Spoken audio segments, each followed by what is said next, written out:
आपका स्वागत है आपके अपने चैनल महाअध्ययन में। वीडियो को लाइक करें, चैनल को सब्सक्राइब करें। आज हम करने जा रहे हैं 8वीं कक्षा की हिंदी की वर्कशीट यानी कि हमारा कार्यपत्रक, और हमारे पाठ का नाम है लाख की चूड़ियां। आज तारीख है 17 सितंबर।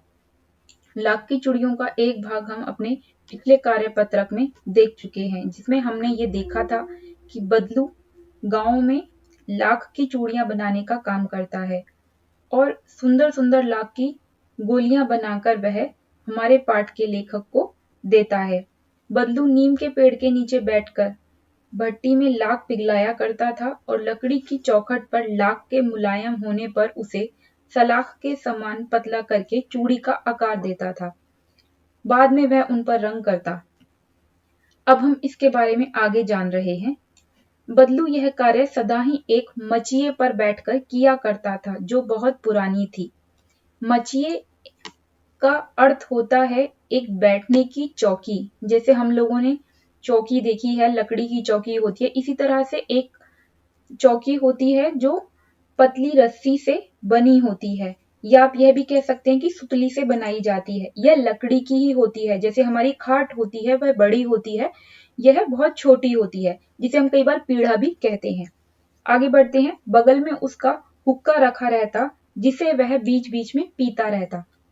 गांव में मेरा दोपहर का समय अधिकतर बदलू के पास बीतता। मेरा किसका?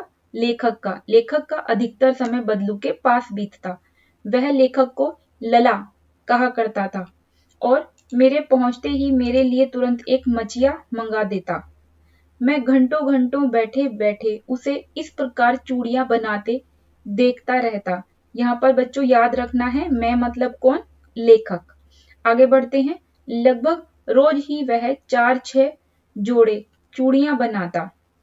पूरा जोड़ा बना लेने पर वह उसे बेलन पर चढ़ाकर कुछ क्षण चुपचाप देखता रहता, मानो वह बेलन न होकर किसी नववधू की कलाई हो।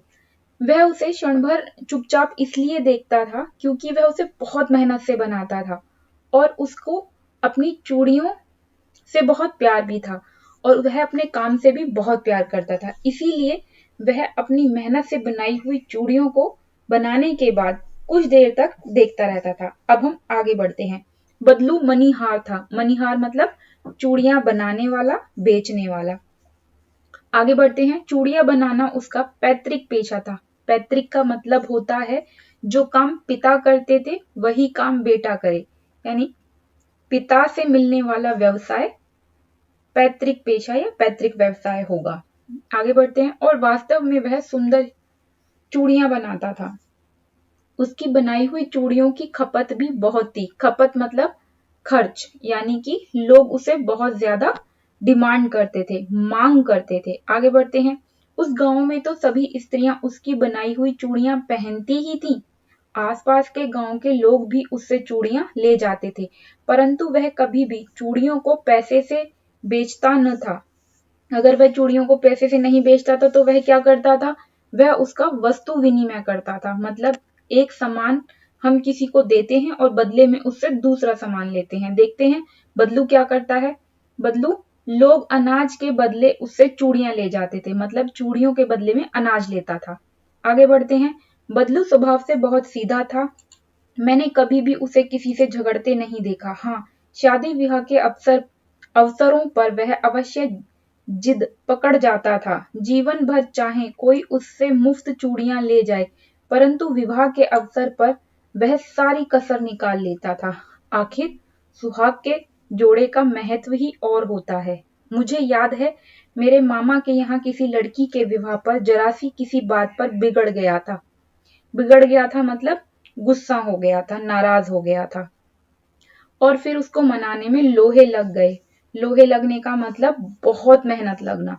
विवाह में इसी जोड़े का मूल्य इतना बढ़ जाता है कि उसके लिए उसकी घरवाली को सारे वस्त्र मिलते, ढेरों अनाज मिलता, उसको अपने लिए पगड़ी मिलती और रुपए जो मिलते सो अलग।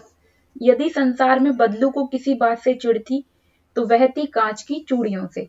यदि किसी भी स्त्री के हाथों में उसे कांच की चूड़ियां दिख जाती तो वह अंदर ही अंदर कुढ़ उठता। अंदर ही अंदर कुढ़ना मतलब चिढ़ना, ईर्ष्या या द्वेष का भाव पैदा होना। इसके आगे बढ़ते हैं। और कभी कभी तो दो चार बातें भी सुना देता। दो चार बातें सुनाने का मतलब होता है किसी को खरी खोटी सुना देना। चलो अब आगे बढ़ते हैं, देखते हैं हमने क्या सीखा प्रश्न उत्तर के माध्यम से। सोचकर लिखिए, आप अपने मित्रों या भाई बहन से किस प्रकार का वस्तु विनिमय करते हैं। आपने देखा होगा घर में ऐसी बहुत सारी चीजें होती है जो हम अपने भाई बहनों के साथ लेना देना करते हैं। कई बार भाई के हाथ में चॉकलेट है, आपके हाथ में टॉफी है, तो उससे आपस में हम बदल लेते हैं। खाने की चीजें अक्सर बदलते हैं, कपड़े बदल कर पहनते हैं, और भी कई सारे काम हम ऐसे करते हैं। चलिए हम अपना उत्तर लिखते हैं। पेन के बदले पेन, स्केल या कोई दूसरी वस्तु, या फिर कपड़ों को आपस में बदल कर पहनना, और खाने की चीजों को आपस में बदलना। इसके अलावा आप अन्य कोई उदाहरण भी लिख सकते हैं। हम आगे बढ़ते हैं। बदलू गांव की स्त्रियों के हाथ में कांच की चूड़ियां पहने देखकर गुस्सा क्यों हो जाता था। बदलू स्त्रियों के हाथों में कांच की चूड़ियां देखकर इसलिए गुस्सा होता था क्योंकि लाख की चूड़ियां बनाना उसका पैतृक पेशा था और इससे उसके व्यापार पर भी असर पड़ता था। अगर गांव की स्त्रियां कांच की चूड़ियां पहनेंगी तो फिर लाख की चूड़ियां कौन लेगा और इससे उसका व्यापार ठप हो जाएगा। प्रश्न नंबर 3 की ओर बढ़ते हैं।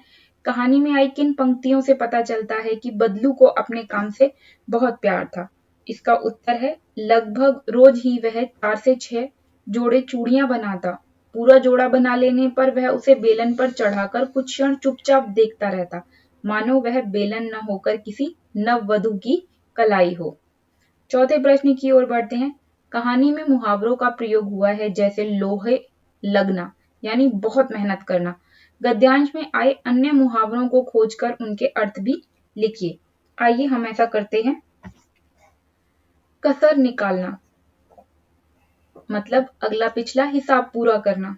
कुढ़ उठना मतलब चिढ़ना। नंबर 3, दो चार बातें सुनाना मतलब भली बुरी बातें कहना। हम अब बढ़ते हैं अपने अगले प्रश्न की ओर। आप छुट्टियों में जिनके घर जाते हैं उनके घर की दिनचर्या आपके घर से कैसे अलग होती है, लिखिए। हम जिसके भी घर जाते हैं उनकी दिनचर्या हमारी दिनचर्या अलग हो सकती है। अक्सर बच्चे गांव जाते हैं, आइए देखते हैं वहां की दिनचर्या और हमारी दिनचर्या में अंतर। हम छुट्टियों में अक्सर गांव जाते हैं, उनकी दिनचर्या हमारी दिनचर्या से बहुत अलग होती है। जैसे वह सुबह 4 बजे उठते हैं जबकि हम सुबह 6 बजे उठते हैं। वह रोज अपने खेतों में काम करते हैं जबकि हमारे घर में केवल पापा काम पर जाते हैं। उन्हें नियमित रूप से वेतन नहीं मिलता जबकि हमारे पिताजी को नियमित रूप से मासिक वेतन मिलता है आदि। बच्चों, मुझे उम्मीद है यह वीडियो आपके लिए लाभदायी सिद्ध हुई होगी। आप चाहते हैं ऐसी ही वीडियो हम आपके लिए बनाते रहें और आपको आपके प्रश्न करने में मदद मिलती रहे, तो हमारा प्रोत्साहन बढ़ाने के लिए चैनल को सब्सक्राइब जरूर करें और वीडियो को लाइक करें और बेल आइकन को प्रेस करना बिल्कुल ना भूलें। Thank you.